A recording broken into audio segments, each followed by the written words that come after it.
শেখ হাসিনা এখন পড়ন্ত বিকল বা সূর্য অস্তমিত হওয়ার পথে, কিন্তু এগুলো নিয়ে কিন্তু তার যারা কুশীলব আছে, এগুলো তাদের কিন্তু ভাবনা নাই। তাদের ভাবনা হলো শেষ মুহূর্ত পর্যন্ত আমি চেয়ারে থাকতে পারলে আমি আমি কতটা টাকা পেলাম, এবং এই টাকাগুলো আমার পরিবার আমার ছেলে মেয়ে কিভাবে এটা ভোগ করবে এবং কিভাবে এটি স্বাচ্ছন্দ্যে বাংলাদেশ থেকে বাইরে পাচার করে দিবে। আক্ষরিক অর্থে বাংলাদেশ ব্যাংকে যে রিজার্ভ, এটা যেভাবে কমে যাচ্ছে বা যেভাবে ধেয়ে আসছে, এটা আমার ব্যাখ্যা বিশ্লেষণ অনুসারে আগামী 5 থেকে 6 মাসের ভিতর যদি এইভাবে চলতে থাকে, তাহলে রিজার্ভ শূন্য হয়ে যাবে এবং দেশ, শ্রীলঙ্কা এবং পাকিস্তানের পুনরাবৃত্তি ঘটবে। সরকার আসলে নিজের লোকদেরকে ধরিয়ে দিবে যে আপনাকে যে 4 নম্বর পদ্ধতির কথা বললাম, যে সে যদি 100 কোটি টাকার মালিক হয়ে থাকে, তাকে তাকে বলা যে যে তুমি 80 কোটি টাকা তুমি আমাকে ফেরত দিয়ে দাও, 20 কোটি টাকা তুমি আপাতত রাখো,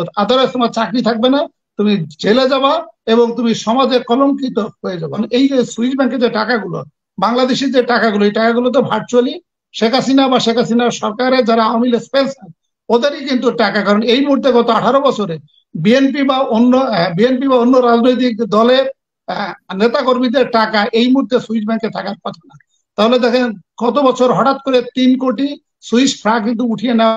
এটি এটি আমার বক্তব্য না, এটি ঢাকা পোস্ট 20/6/2024 পুলিশের যে দুর্নীতির বিষয়টা, এটি এটি নতুন কোনো কিছু না। কারণ পুলিশের বিরুদ্ধে যে দুর্নীতি, এটা আগেও ছিল, ব্রিটিশ পিরিয়ডেও ছিল, এখনো আছে, ভবিষ্যতে হয়তো থাকবে। কারণ বাংলাদেশ তথা পৃথিবী, বিশেষ করে থার্ড ওয়ার্ল্ড কান্ট্রিতে তিনটা প্রফেশন তাদের জনগণকে খেদমত করা বা জনগণকে মানে জনগণের চাহিদা অনুসারে তাদের দায়িত্ব পালন করা বা খেদমত করার স্কোপ বেশি, কারণ তাদের আইনে তাদের ওইভাবে ক্ষমতা দেওয়া আছে। কিন্তু এই 3টা প্রফেশন আবার যদি তারা চায় এই আইনের ফাঁক ফোকর দিয়ে এটাকে খুব অপব্যবহার করতে পারে। তার ভিতরে একটা হচ্ছে পুলিশ, একটি হচ্ছে সাংবাদিকতা, আর একটি হচ্ছে লয়ার। যদিও আমি কোনো না কোনো ভাবে 3টা পেশার সাথে আমি জড়িত।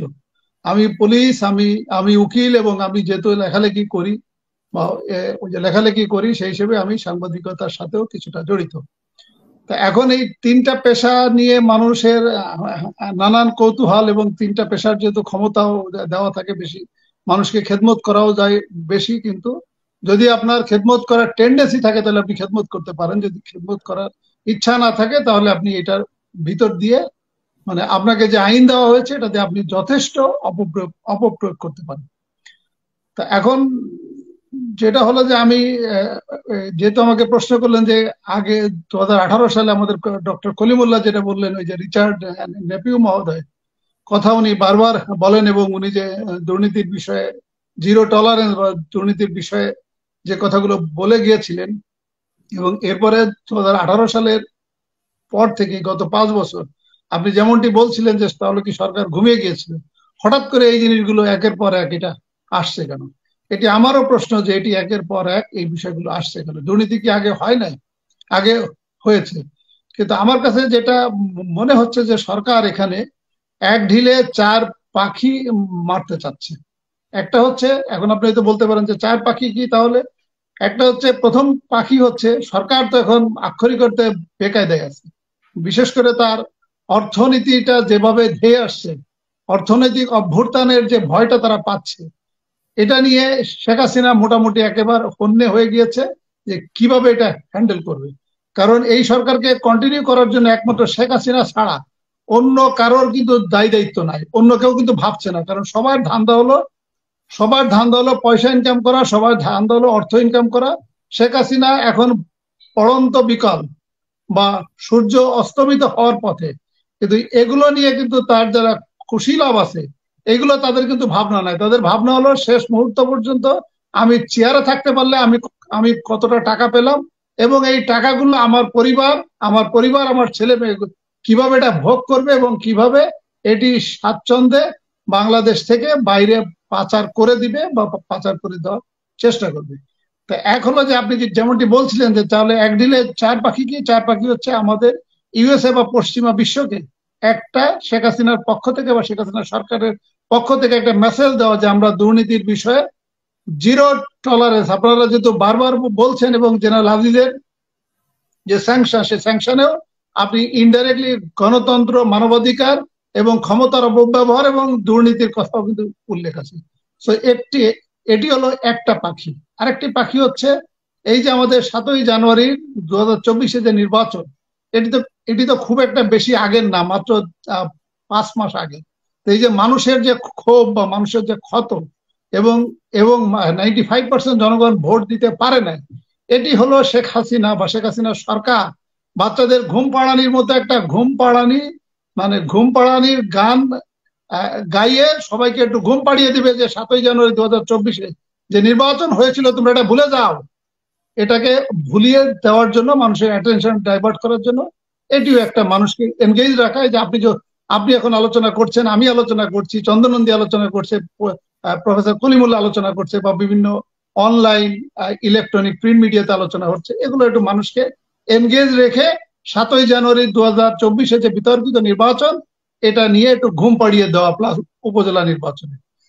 আর 3 নম্বর যেটা হলো, যে আমি যে কথাটা আপনাকে বলছিলাম সেটা হলো ডলার, ওই যে ডলার ক্রাইসিস, মানে আক্ষরিক অর্থে বাংলাদেশ ব্যাংকে যে রিজার্ভ, এটা যেভাবে কমে যাচ্ছে বা যেভাবে ধেয়ে আসছে, এটা আমার ব্যাখ্যা বিশ্লেষণ অনুসারে আগামী 5 থেকে 6 মাসের ভিতর যদি এইভাবে চলতে থাকে, তাহলে রিজার্ভ শূন্য হয়ে যাবে এবং দেশ, শ্রীলঙ্কা এবং পাকিস্তানের পুনরাবৃত্তি ঘটবে।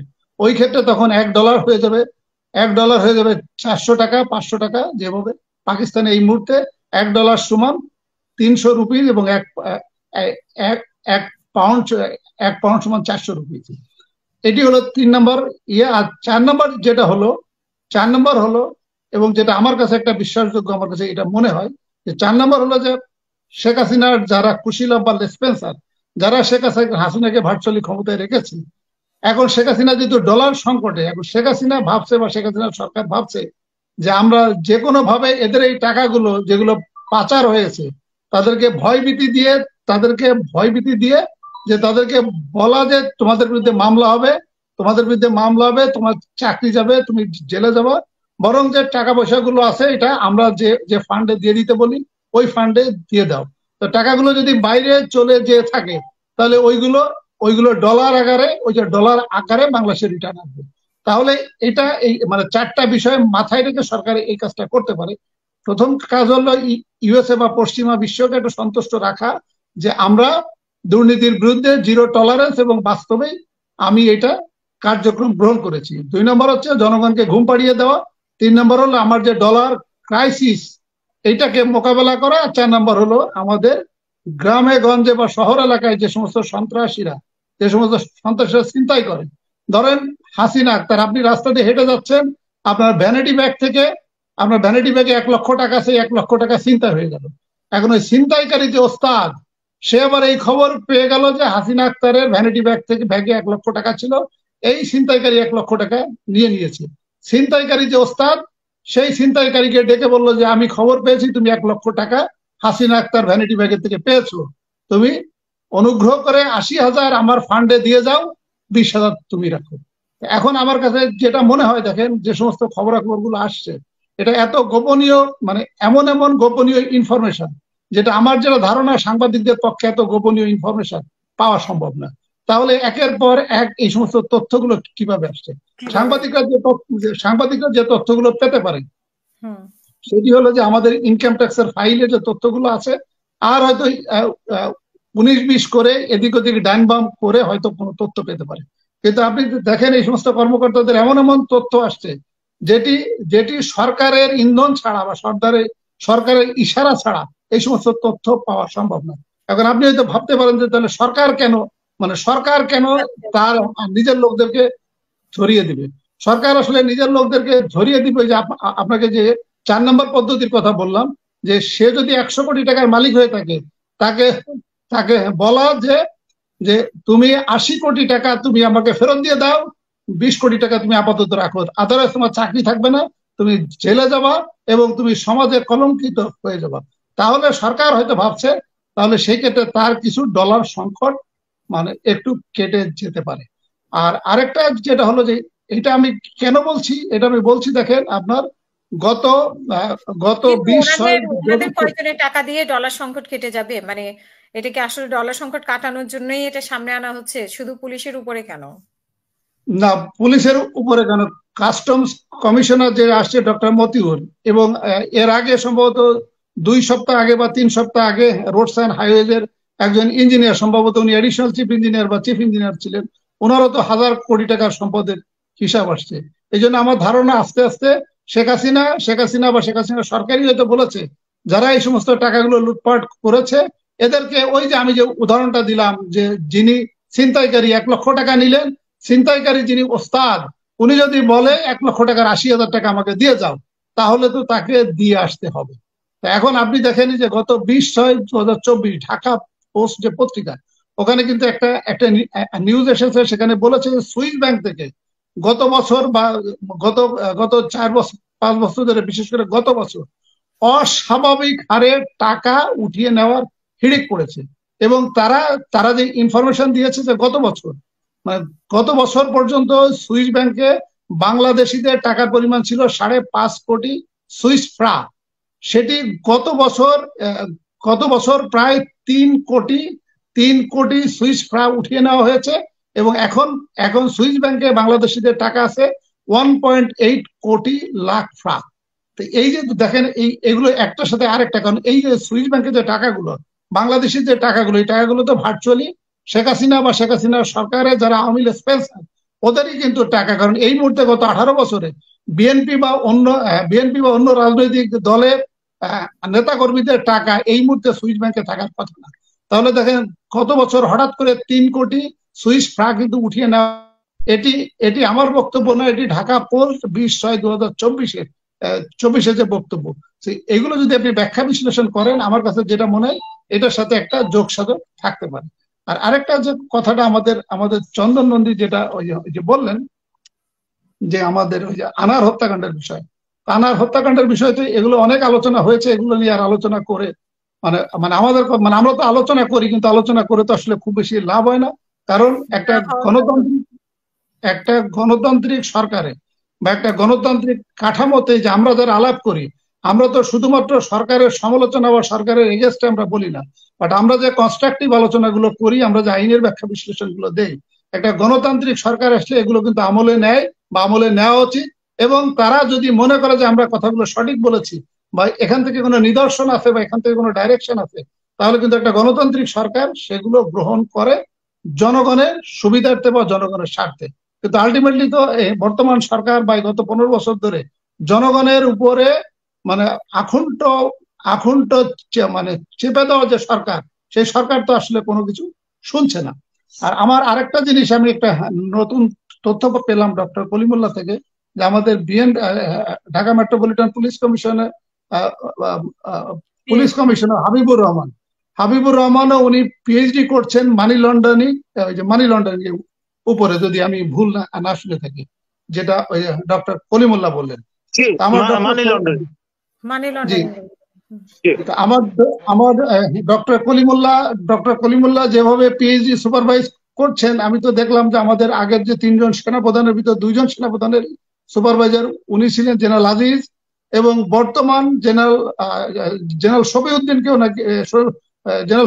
নাকি পিএইচডি ডিগ্রি অর্জন করেছেন। এটা আমি জানতাম না। এর আগের যে টক শোতে ডক্টর কলিমুল্লাহ বললেন যে জেনারেল শফিউদ্দিন